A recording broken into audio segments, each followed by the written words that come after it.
So friends, આજે આપણે બનાવીશું દાલ ફ્રાય. એના માટે એક કુકરની અંદર 4 બાઉલ પાણી લઈ લીધું છે.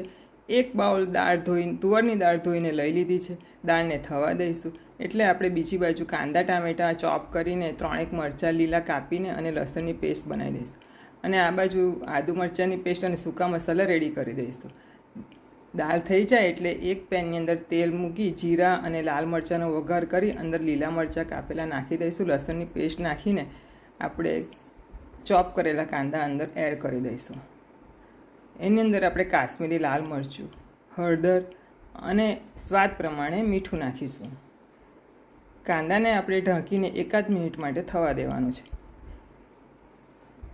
કાંદા થોડા ચડે એટલે એની અંદર આપણે ચોપ કરેલા ટામેટાં એડ કરી દઈશું. અને જે દાળ બાફેલી છે એ આપણે એડ કરી દઈશું. દાળને આટવાની નથી. અને એની અંદર આપણે જેટલી દાળ થીક જોઈએ એટલું પાણી એડ કરી દઈશું. આદુ મરચાંની પેસ્ટ અને ધાણા જીરું એડ કરીને આપણે દાળને ઉકળવા દઈશું. ફ્રેન્ડ્સ, આ મારી રેસીપી બધા ખૂબ જ પસંદ કરે છે, તો તમે પણ મારી રેસીપીથી દાલ ફ્રાય બનાવી જોજો. અને જો તમને આ રેસીપી મારી પસંદ આવે તો ફોલો જરૂરથી કરજો.